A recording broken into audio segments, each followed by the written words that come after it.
இந்த பூமி பகுதி வரைபடத்தில் இல்லைன்னு தெரியுமா? வணக்கம் நண்பர்களே, இப்போ கூகுள் மேப்பில் எந்த இடம் தேடினாலும் கிடைக்கும். ஆனால் சில இடங்கள் வரைபடத்திலே இல்லைன்னா உண்மையிலேயே சில பூமி பகுதிகள் கூகுள் மேப்பில் கூட காண முடியாது. அது எப்படி சாத்தியம்? இதுக்குள்ளே என்ன ரகசியம் பார்ப்போம். பல வருடங்களுக்கு முன்பு விஞ்ஞானிகள் கண்டுபிடிச்ச இடம் சாண்டி ஐலாண்டுன்னு சொல்லுவாங்க.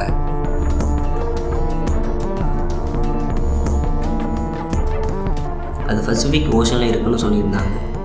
ஆனால் 2001 விஞ்ஞானிகள் அந்த இடத்துல சென்று பார்த்தப்போ அங்கே எதுவும் இல்லை.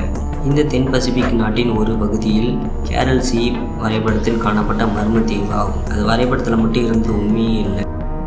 அப்படி ஒரு ஐலாண்டு எப்படி உருவானது? சிலர் சொல்கிறாங்க சேட்டலைட் ஃபோட்டோ தவறாக கேப்சர் பண்ணியிருக்குன்னு. ஆனால் இன்னொரு ஃபோட்டோ சொல்லுது அந்த இடம் ரகசிய ஆய்வு மையம். அதனால தான் இந்த மேப் டேட்டா பிளாக் பண்ணியிருப்பாங்கன்னு சொல்கிறாங்க. நாசா சேட்டலைட் இமேஜில் கூட சில இடங்கள் பிளாக் வெல்லாக இருக்கும். அந்த இடத்துல ஏதாவது சீக்ரெட் பேஸ் இருக்குன்னு சிலர் நம்புகிறாங்க. அதுக்குள்ளே ஏலியன் சம்மந்தப்பட்ட ஆய்வுகள் நடக்குன்னு கூட சில தியரி இருக்குது. இது எல்லாம் வேறு டெக்னிக்கல் மிஸ்டேக்கா அல்ல வேறு ஏதாவது மர்ம உண்மையா? நம்ம பூமி இன்னும் பல ரகசியங்கள் வைத்திருக்கு. இந்த மாதிரி மிஸ்டேக் ஃபேக்ட்ஸ் தெரிஞ்சுக்க பிடிச்சிருந்தால் லைக் பண்ணுங்கள், ஷேர் பண்ணுங்கள். நம்ம சீக்ரெட் வேர்ல்ட் சேனலை சப்ஸ்கிரைப் பண்ண மறக்காதீங்க. அடுத்த வீடியோவில் சந்திப்போம்.